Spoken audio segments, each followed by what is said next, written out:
have given themselves a little bit of comfort in that they're last picking their support, actually picking in order across the map here. So if the Nami comes out, they might be able to play for a safe lane. Is he really locking that? Oh, we got it. Oh my goodness. Okay, Skarner on the Rift. He misses his kind. We almost had one yesterday. Yeah, I know. I'm so excited. We finally got the Skarner. So Skarner is a champion heavily pick-oriented. You have the speed-ups here from the Karma. And similar to Malzahar, it actually warps a lot of your opponent's builds. QSS can become extremely important when dealing with someone like this. So it is that kind of hard initiation. You can grab someone like that Ezreal. If they don't have the QSS, no chance to really react. Same thing with champions like the Rumble and the Orianna, who are going to be relatively squishy early on. And could we see something like maybe a Janna picked up here? I mean, we have seen it as sort of one of these picks in the past. Possibly. I think if it's a range support, the Nami is coming through here potentially. Yeah, Nami is good for lane. Another champion that matches up really well specifically against the Skarner, though, is actually Morgana. Black Shield, very powerful against this. They're not going to elect to go that route. Are going to be picking heavily for lane with this Nami Ezreal bot lane duo. Does also transition somewhat into the setup for team fights. We've seen Nami ultimates go great into a team fight to kind of slow them down. Some have whiffed as well. If you can get the Rek'Sai in there with the ultimate from Orianna, there is that wombo combo potential. But on the side of H2k, let's look down the list. You've got the Caitlyn, you've got the Karma, Pogue focus in the bottom lane. They're not going to be able to kill the Ezreal Nami, but can they get a lead from that? Potentially. Maybe Jankos can get himself into the bottom lane or the middle lane and look to turn the tide. And I really do like the peel opportunities that they have for Forgiven here as well. Such high range, so can actually do a lot of it himself, but he's got the shields coming out of the Karma. He's got the Skarner there as well. If a tank makes it into that backline, you bet he's going to get pulled out of there. So I do like the opportunity Forgiven has to do what he did to H2k, and we'll see, sorry, AHQ, and then we'll see whether they're going to be able to actually pull this one out to a victory, like the majority of our analysts have predicted. The H2k composition is very similar to the actual remade game that we had yesterday from TSM. It was the Skarner, you had the Kennen coming through, and you know, we were talking backstage about that defensive capability, and I want to see whether it comes into effect now with Forgiven there, as the Caitlyn this time, not the Ezreal that was available there. Exactly right, but you guys know what to do. Tweet at LOL Esports with either H2k win or INTZ win, and we'll add it up in game.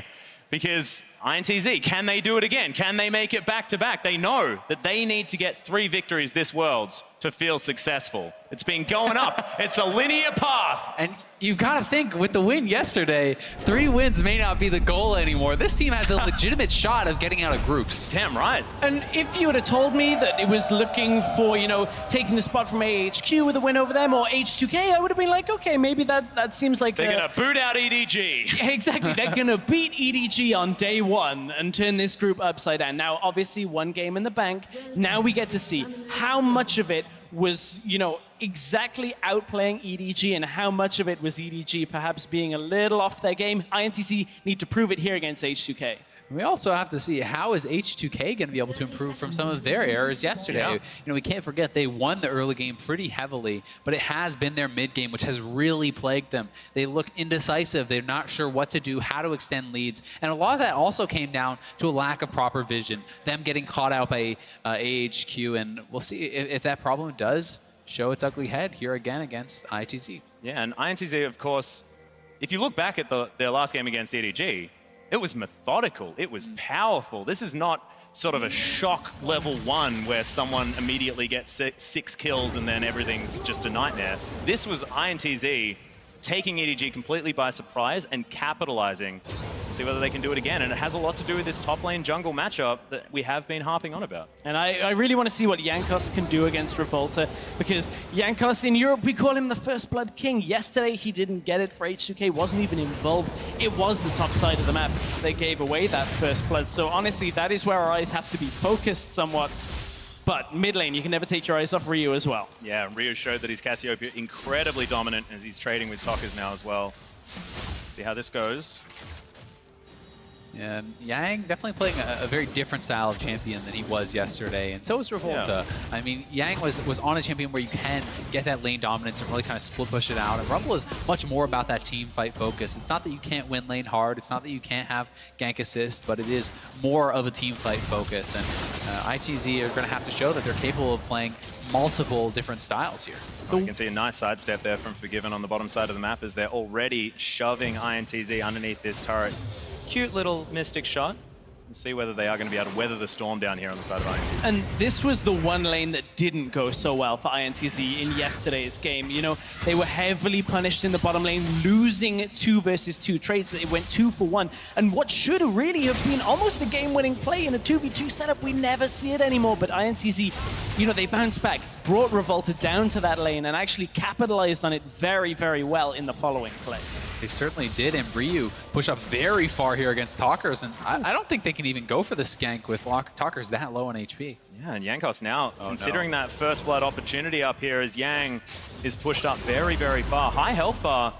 Can he actually get this one done? Of course, there's a heck of a lot of speed off, but in he goes. There's the flash from Odawane. Needs another Mark of the Storm and finds it onto Yang. The flash has already been used, but he gets it safely under the turret. May have to go back.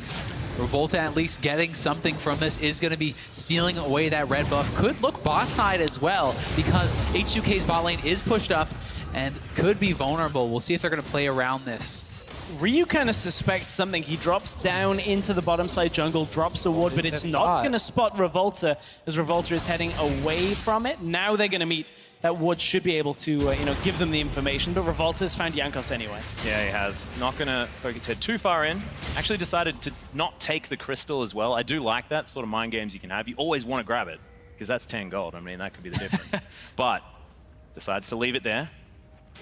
Now going to head back into his jungle as well. Looks like first blue to go over to Talkers at the same time. So an Orianna always happy to have more mana, especially in this laning situation where he's already down 13 CS. I must admit, Atlas, perhaps you, more than the two of us, might be the more expert on the Skarner. We haven't seen it too much in Europe all that much. I used to play a it lot from of time Skarner. to time.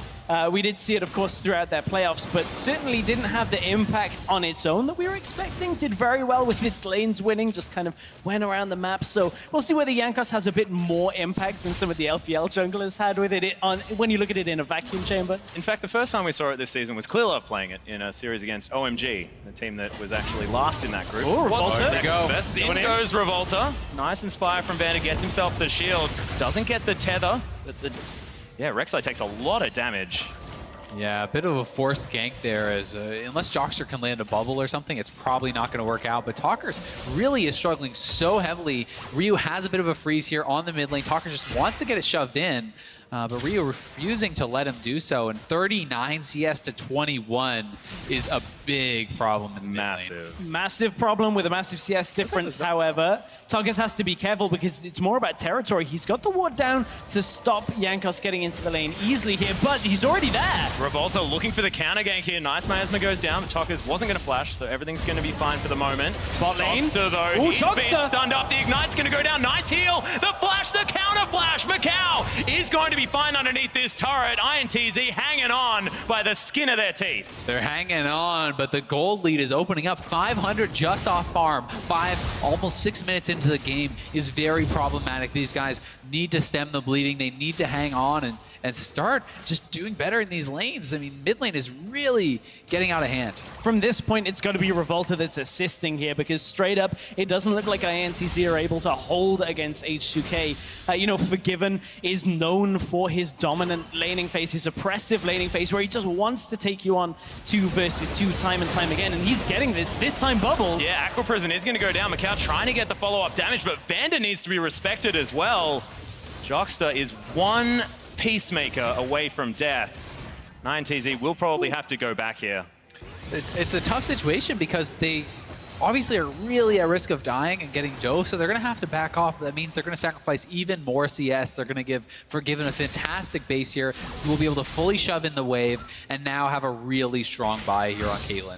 Exactly. Macau's only level 4 still because of having to back away from all of that experience, so we'll see whether he can recoup some of that getting back into the lane.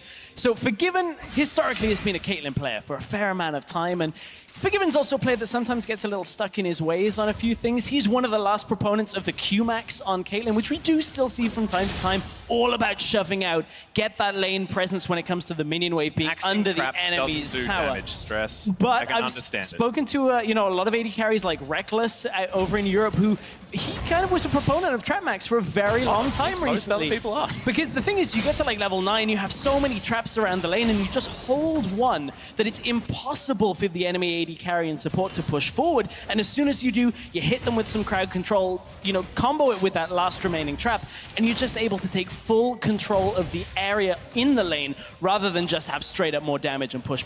Yeah, I feel like Trap Max is for the team players, and Q Max is for people that just want to kill their opponents. It's very much a stylistic difference, right? He loves to be lane dominant. Ryu, one of the most lane aggressive players, always shoving in his opponents.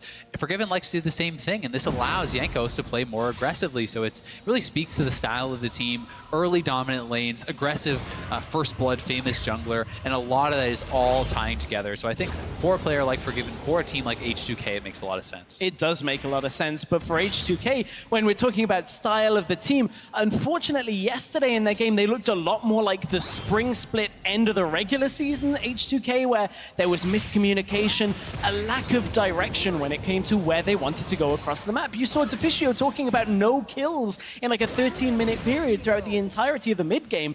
They were just trying to force Baron again and again, and it's a problem we've seen previously from H2k that we thought they got over, but seemed to have been in that funk yesterday with it. They actually lost control of their jungle as well. The buff was stolen away by Revolta. Macau takes a large chunk of his health bar from that ultimate from Forgiven, and now getting zoned away from these creeps with those cupcakes. Aqua Prison goes out just to try and get Macau some farm. He finds a few of them, but that gap is only widening here.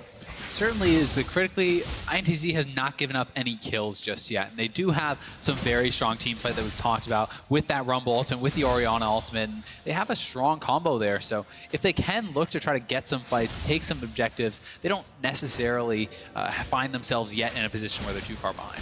Good vision control out from H2k, spots Revolta on this bottom side as well. So no way for Revolta to get into the lane unseen as yet for INTZ. But it's a bit more of a tempered start to this game. Slower pace than we saw from yesterday's game from INTZ, and we'll see whether that actually favors them, because a lot of the IWC analysts and CBLOL analysts were talking about how Brazil typically is a bit of a slower region, a little bit more focused on map plays rather than just skirmishing. So this might be INTZ in their element, and we just haven't seen that from only one game.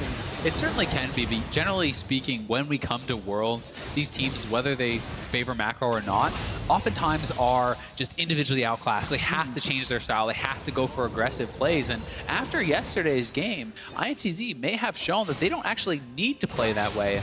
If you look across the board, a lot of these guys are doing pretty well. Yang is holding okay in the top lane, definitely down on CS, but still relevant. Yeah, we'll see what they can get done. Of course, we did actually explain INTZ sort of as a little European team. They do like that heavy macro play. That was how it all sort of worked out, because they did boot camp in Europe before they came to the IWC Q tournament. Got themselves here, so we'll see whether the mid-game / late game is where they're going to be able to get things done. Because at the moment, that's 1,000 gold lead purely from the laning phase.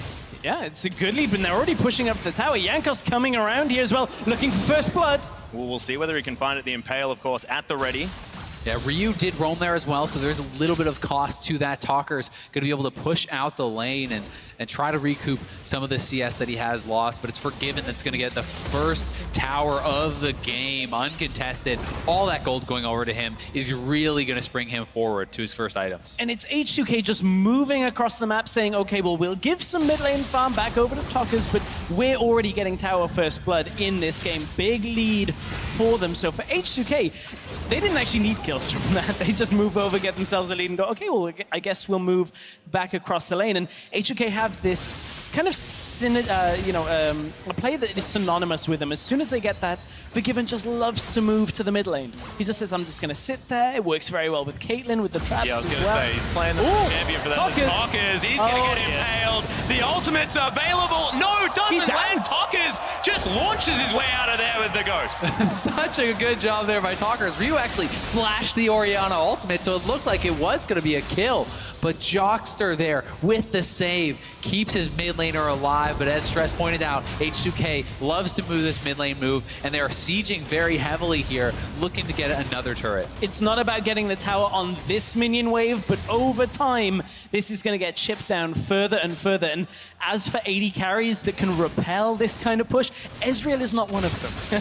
Not particularly good at actually pushing back a whole wave at a time. So Talkers should be able to do that when he gets into the lane. Ezreal will bounce back to the bottom lane for Macau so he can accrue some farm. Yeah, thankfully Talkers has made his way back to the lane, so that Morellonomicon almost completed, but he does have some AP on his belt. And that Dissonance should help him with that wave clear.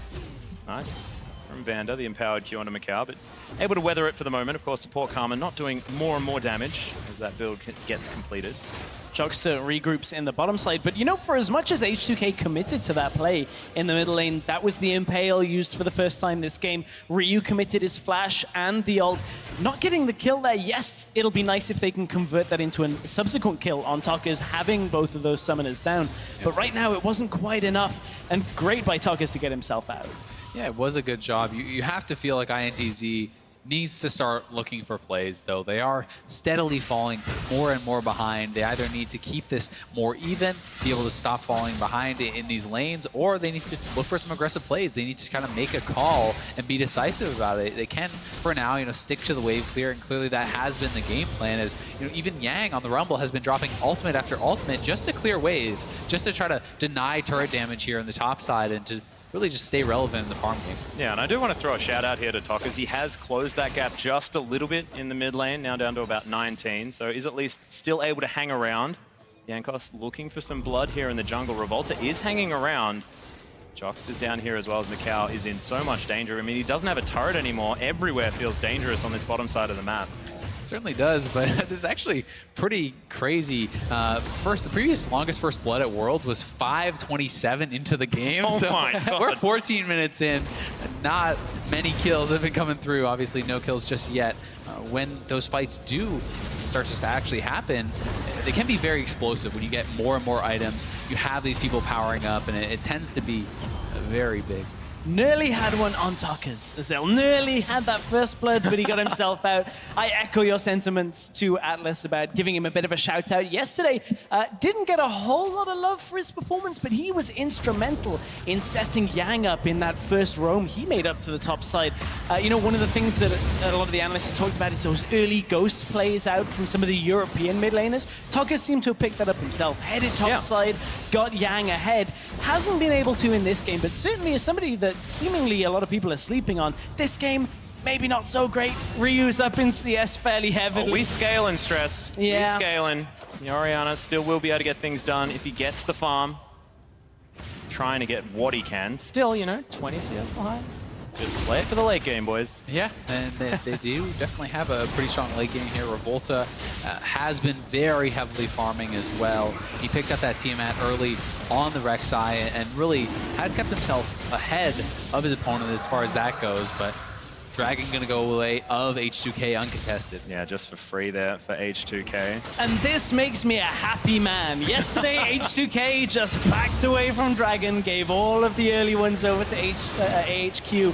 And from there, they kind of fell behind, but now maybe looking to fight. They pick up the first straight. We'll see where they can build off from that. H2k with a bit of a turnaround from yesterday's performance. INTZ actually looking like they do want to answer this aggressive movement from H2k in their jungle. Can't quite find any of the skill shots here, but still able to lock down their own Crystal Spire. H2k do back away. You can see Yang up towards the top side, having a very quiet early start to this game, is behind quite a considerable margin now against Odoamne. Has overheated. Odoamne taking a lot of damage, but not going to find too much more. Yang just asserting some dominance. It'll be interesting to see if INTZ is actually going to go for a fight around some of their item completions, because if not, H2k's game plan is pretty clear. They want a siege, they have the Caitlyn, the Karma, and they have a lot of zone control with picks like the Kennen, so they definitely can aggressively siege onto these turrets. And mid lane turret, down below half HP, is looking like it's going to be the next target here for H2k, unless INTZ can do something about it. Likely will be. Here's the preemptive ultimate, comes out from the Caitlyn.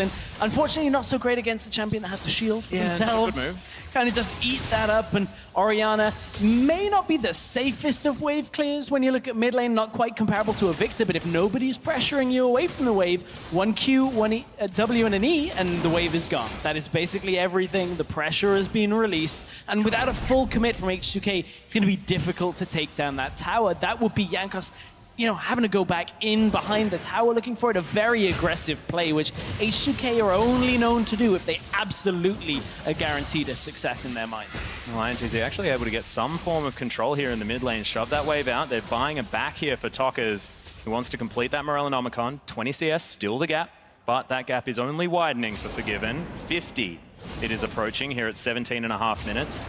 Yeah, that is becoming very problematic. And one of the other big problems here is actually that Macau and Talkers have been both sat mid lane for so much of the time that they're actually kind of splitting farm in a lot of these cases. And now it's Talkers moving over to that side lane, which is going to leave that mid lane turret pretty exposed, because he is a lot of their wave clear, and the Ezreal alone may not be enough to actually keep this clear. So Talkers will have to move right back to mid, and they'll just be in that position where they're sharing farm again. And this is something H2k will actually be familiar playing against. Believe it or not, this is something Fnatic did a lot in the early 2016 season.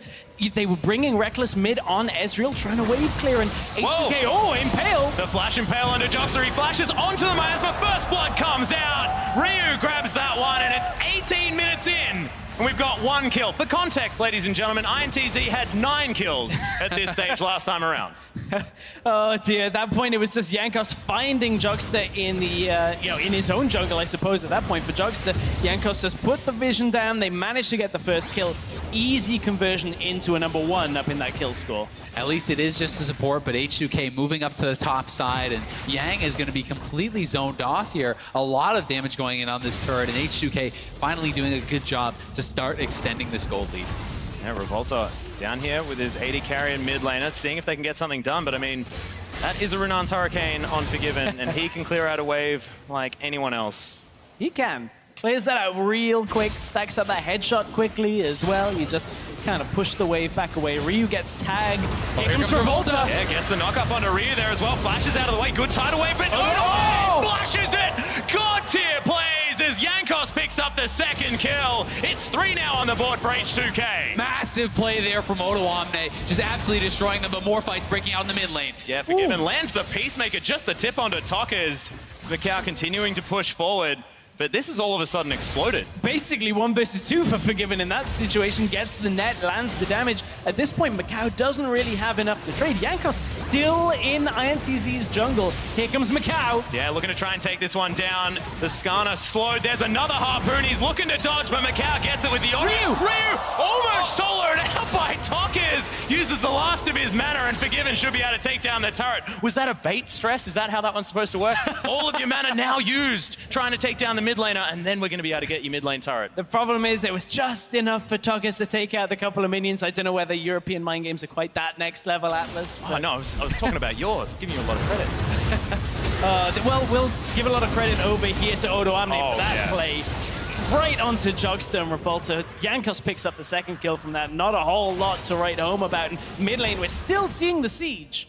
Yeah, Forgiven dodges out of the way of the Aqua Prison. There's another couple of auto attacks in that turret, but Fortification will make it about 3, and Forgiven doesn't want to be tanking this one up.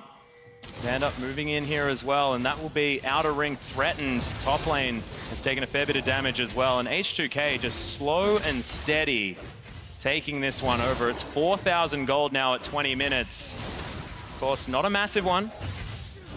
Still, INTZ feeling the pressure from every angle. It's not out of reach, but it really is just tough. You need to have the Ezreal getting farm. He needs to be scaling up. He's falling further and further behind, and you can see the H2k is just doing a better job splitting up their farm. Ryu's on the bot side now picking up waves, and they're doing a better job of just lane assignments here, spreading their players out, getting a lot more farm than INTZ is at this point. The thing is, H2k, they're getting, a lot of farmers you're talking about, they're getting some vision control, but it's enough so that INTZ can't get any control for themselves over the river, over the enemy jungle. Forgiven's going to have to back away from the Mountain Dragon here. Yeah, a lot of damage actually down onto the Caitlyn. Half health now as Revolta's going to take away the crystals by INTZ. Do not want to see two Mountain Drakes. Careful of the TP flank, though. Odoamne has a lot of wards to TP into if INTZ commit to this. Looks like H2k are going to back away, though. They're behind the Dragon Pit. Yeah, INTZ wants this as Yang has actually just walked down, and H2k seems pretty happy to just give it up. It's mid tower. That's what they're looking to go for. They're pinging on it already. They're trying to get Forgiven in place just to hit it. Jankos wants to go himself. He gets it. Just tanks up the turret. Well, Crystalline Exoskeleton able to shield him for the moment. Gets out of the way of that turret. That's one way to do it, as Odoamne gets a top lane out of turret as well. So 2 turrets for a Dragon. I'll take that trade. Overall, H2k will take that trade anyway, because this now unlocks the jungle of INTZ. What were previously shallow wards out from H2k around the entrances to the jungle will now turn into deeper wards. And this is going to really prevent... that? Did he get that? Was a scuttle He steal. stole it. 10 out of 10. Macau getting the game back for INTZ. It's a moral victory. There it is.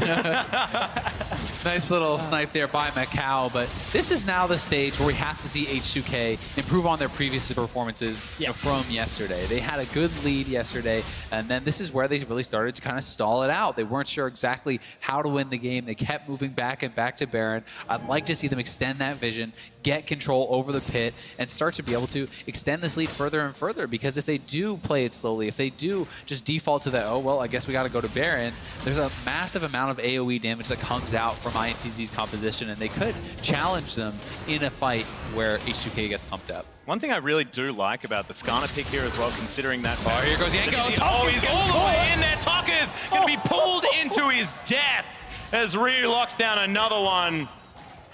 That So miasma scary. combo was so good with the Skarner ulti. He pulls him into it, so even when you come out, you can't actually flash away. There's almost no escaping that unless you do have that QSS. Oh, he's going to find Revolta here as well. Twin Fans eating in to the Rek'Sai, of course. Does have to tunnel. Oh, Yang in the bottom lane. Work. Odoamne looking for the solo kill. Yang gets... Oh, with a flash. Gets him out of there. I thought the stun might be enough, but no. Yang survives. Just holds his flash for long enough, but as you're saying, that combination with the grounded Azael is so punishing.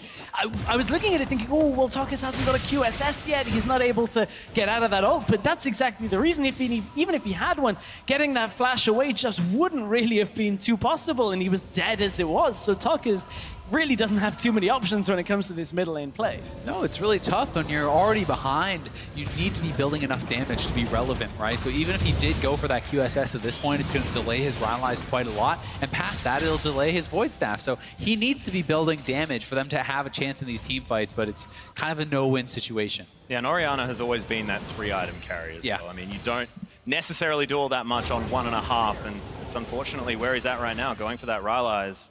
Yang looking to shove out this bottom wave. Odoamne waiting for him to turn up. Protobelt there. Abyssal Scepter as well. Almost has his Void Staff. He's going to look for the soul kill. He knows... No. Oh, Wow, cued the surprised. first minion accidentally. I don't know whether he was looking for the minion or just didn't quite hit Yang with it, but at that point, didn't want to follow up. Yeah, I thought with just Yang decided having not no to. flash, he might have actually tried to go for that, but is going to play it safe and probably very smart with H2k extending that vision. No reason to take that risky play, and with H2k having Cassiopeia and that Mountain Dragon, they are going to be able to take down Baron quite quickly. Is that a warrior enchantment on Jankos?